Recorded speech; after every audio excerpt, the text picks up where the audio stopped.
Greetings, and in this short video presentation, we're going to take a look at how we go about conducting a client-side attack using the browser exploitation framework, commonly referred to as BeEF. BeEF is short for Browser Exploitation Framework. It is a penetration tool that focuses on the web browser. And unlike other security frameworks, BeEF looks past the hardened network perimeter and client system and examines exploitability within the context of the one true open door, the web browser. BeEF will hook one or more web browsers and use them as a beachhead for launching directed command modules and further attacks against the system from within the browser context.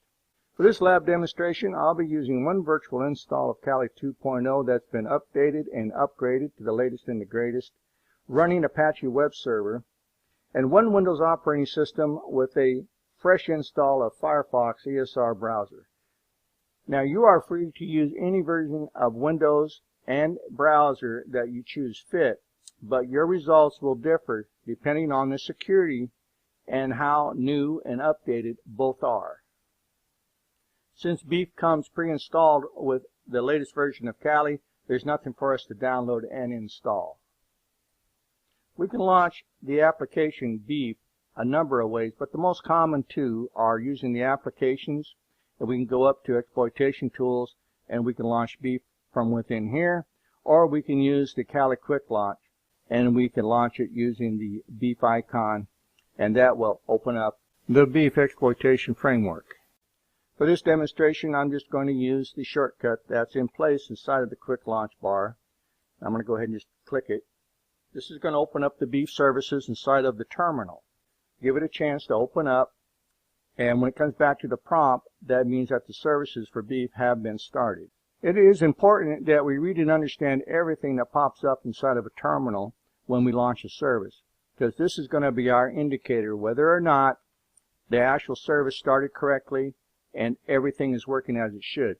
And the same applies to BeEF. So we know that BeEF services have started, and now we have a couple of lines in here that we need to pay particular attention to.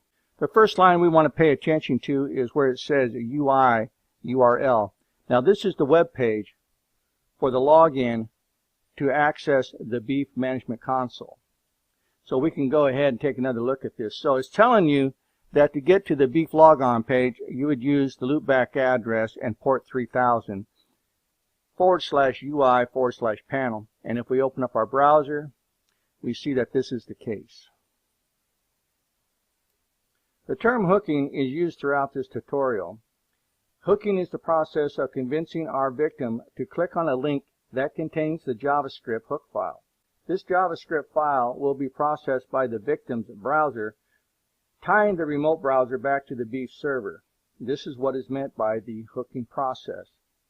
And if we look at our terminal, we see that the hook, the script that is going to allow the remote browser to hook back to our BeEF server, is given to us here. And we have a couple of things here we're going to have to modify, and one of those is going to be the IP address. This is the IP address of our BeEF server, or our Kali server, or our Apache web server. They're all the same, the three address. But we have to modify this address in here.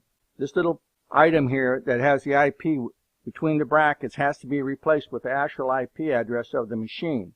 So the next thing we want to do is discover what our actual IP address is for the BeEF server. So to do this, we're just going to go up to our terminal. We're going to right click and we're going to say open new window. Inside this new window, we're going to type in ifconfig. I am concerned with the IP address that is currently assigned to my Ethernet 0, and this is listed under the iNet. And we can see that I'm currently assigned the IP address of 192.168.145.148. Now, I need to remember this because I'm going to use this later on to modify the path to the script, and that's the IP address that's going to go in here. If you launch the BeEF user interface and you do not see this logon screen, that means that your Firefox browser needs to be updated. And you're going to use the app-get upgrade Firefox-ESR command to go ahead and get the latest version of Firefox ESR. Now that we have the IP address, we can go ahead and take the next step, which is starting the Apache web server. To do this, using the same terminal where we launched our BeEF framework, I have typed service space Apache 2 space start. I'm going to go ahead and just hit enter. And if it comes back to the command prompt, we know that the service started successfully. BeEF ties itself in with the Apache web service on our Kali machine, and it uses the default index.html file.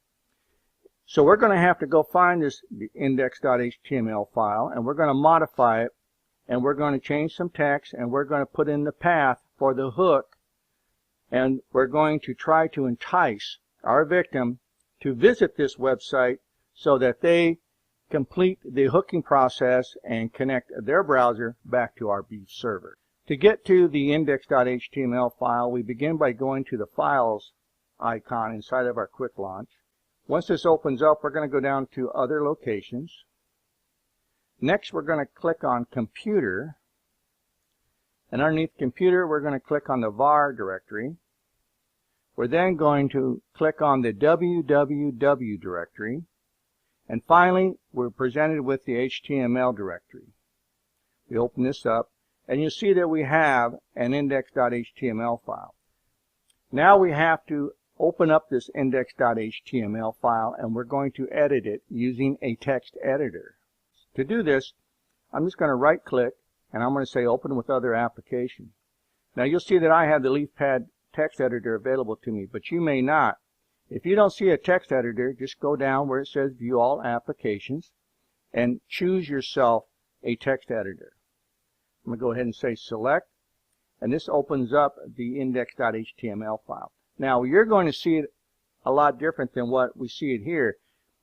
What you can do here is modify the HTML inside of the document, leaving this part, the HTML tag at the top, the open head, and the title, and you can modify it with what you see here on the screen. This text, all of it, is also available inside of the lab file, and you can just copy it and paste it into this index.html file from the lab file. Now you'll notice that that script, we're going to modify this here just a little bit. I'm going to make this small, bring up my terminal screen over here, and so you can see what I've done here. So this is the script that I need to put between the two header tags for the HTML. The opening and the closing tags need to have this script in between. So I'm going to go back over here, and we're going to open this up again. And you'll see where inside the script I took the IP in the brackets and I modified it with the IP address of my server. This is the IP address that I discovered. Now your IP address is going to be different, so do not use this IP address. You have to discover your own IP address for your Apache web server so that the client will know where to send the request for this JavaScript code. Now once you have the HTML correct inside of this index.html file, you can just go up to File, and then you can just select a Save, and it'll close. We're now ready to proceed with the actual hooking of the client's browser back to our BeEF server. For this next step, we're going to need to log on to the BeEF Management Console, so I'm going to bring that back up real quick. And we're going to log on with the username of BeEF and the password of BeEF, all lowercase. Again, the username and the password for the BeEF Management Console login, or the authentication, is the same, BeEF, all lowercase. I'm going to go ahead and log in. Now, it's very important that you read this Getting Started page. There's a lot of good information in here, and it's going to explain a lot of good stuff to you. So as you see, I've already been playing around with the BeEF, and I already have one machine that I have hooked into my BeEF Management Console. What I'm going to do here is I'm going to go ahead and just open this up real quick, and we're going to look at the commands, and I'm going to go down and I'm going to remove the hook element, or I'm going to say unhook. And to do this, I'm going to say execute, and now my BeEF Management Console is going to go out and find my Windows 7 machine, and it should remove the hook that it established earlier with the Firefox browser. So we're going to go ahead and open up my browser here, and we're going to go ahead and begin launching this BeEF hooking process and see how it actually works. So we're now back at my BeEF management console, and what we have here is a completely clean interface with no hooked browsers. So I'm going to go back to my Windows 7 machine here, and we'll see if I can pull this down and get over to the address. Yes, there it is. How I get the client to launch the web page where this JavaScript is posted is up to my creativity. Normally it would be some type of social engineering attempt, a phishing email, or whatever the process is. If you watch the video on how to exploit using Kali across the WAN, then you'll see that for us to make this actually work, we would have to have port forwarding enabled on our network. Now, port forwarding is explained into that first video, so make sure you watch that so you understand better how this actually works in the real world. For this demonstration, we're just doing this on my local area network with my two machines seeing each other. So I'm going to go ahead and select the web server that is hosting my BeEF service, and it comes back, and remember the HTML file that we modified? That index.html file is now present here inside of the remote user's browser. We injected the JavaScript code inside of the index.html document between the two head tags, the beginning and the closing, which is where the JavaScript has to be present. This machine is now infected. That's all the user had to do. All he had to do was just open up the web page. Again, how we entice the individual to get to the web page is up to our creativity. It could be a phishing email. It could say something that, hey, look at all the great pictures I took on my vacation. It's posted up here on this website. Once the individual clicks on that URL for that website and we have embedded that JavaScript hook, then their web browser becomes infected and we have access to their machine. So now let's go back over and look at our Kali machine. And now we see that I do have the browser hooked back over here to my BeEF. So now I can communicate just by clicking on the IP address of that browser where it's located underneath hooked browsers, and we see that's an online browser. It's currently available to me. And if I click on it, I get the first tab that's available to me, which is the details. It's very important that you understand what kind of a browser you're working with. So just keep looking at and understanding all the different aspects of what's going on with this browser, because this is going to determine exactly what exploits you can launch against the browser.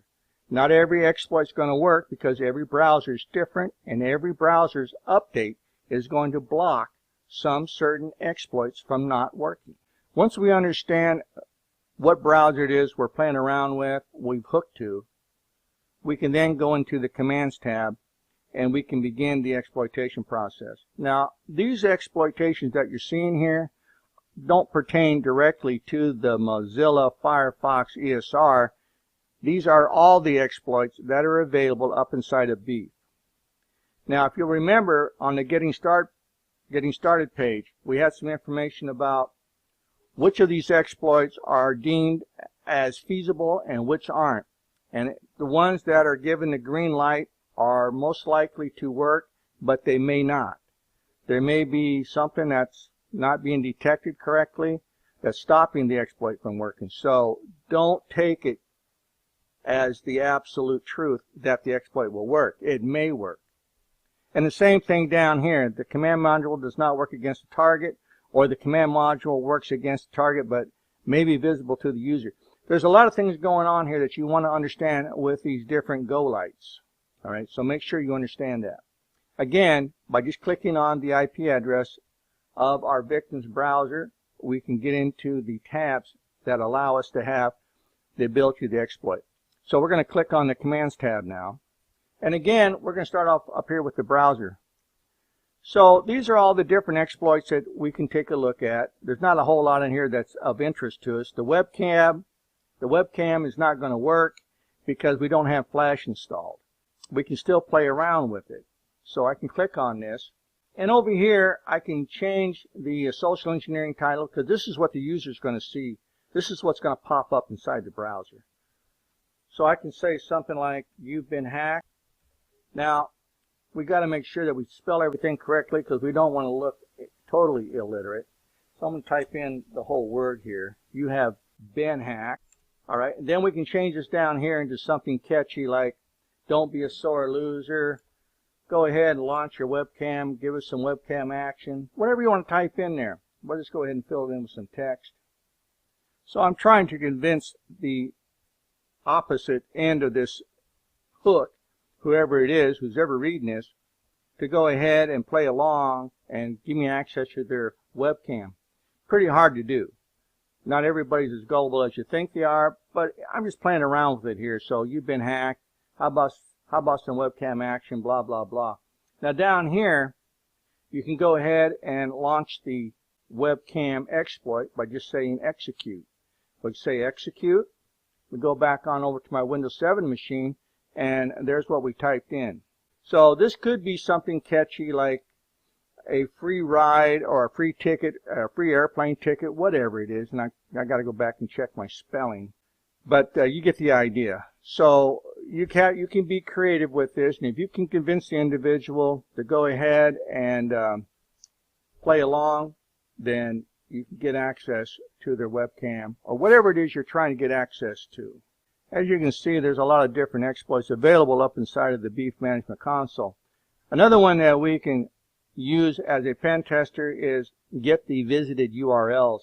So if we're wondering if the user has been visiting some type of inappropriate sites, well, I don't know, porn, gaming, gambling, whatever they might be, we can check for those sites up here inside of this particular exploit, and then we just launch it. So I can just leave the beefproject.com there, and we'll see if our browser has any record of this particular URL.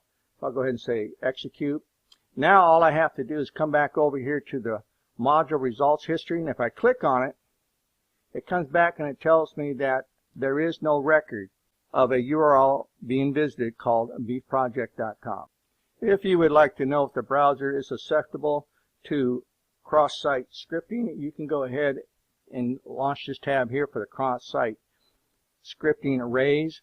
If you'd like to know more about the network, how we're actually connected, you can do that by going to the network tab. It'll show you the path back to the victim.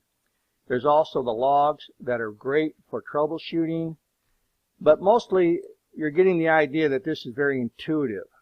So using the BeEF framework to exploit someone's browser, it's great because this is the one open door that's available to us by way of the end user. So when the end user opens up their browser, the machine looks at it and says, "Hey, you're the end user. We're not going to deny you. If you want to go visit this website, great. We're going to go there for you." So if the end user clicks on that infected URL and they come back over to our BeEF server, they're going to pull down that JavaScript code that's going to complete the hook. So in conclusion, it's important that you understand not only what the BeEF framework is capable of doing, but its limitations.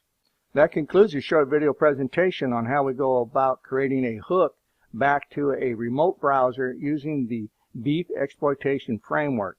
If you have any questions or you have any concerns about the contents of this video, please don't hesitate to reach out and contact your instructor, and I'll see you in my next video.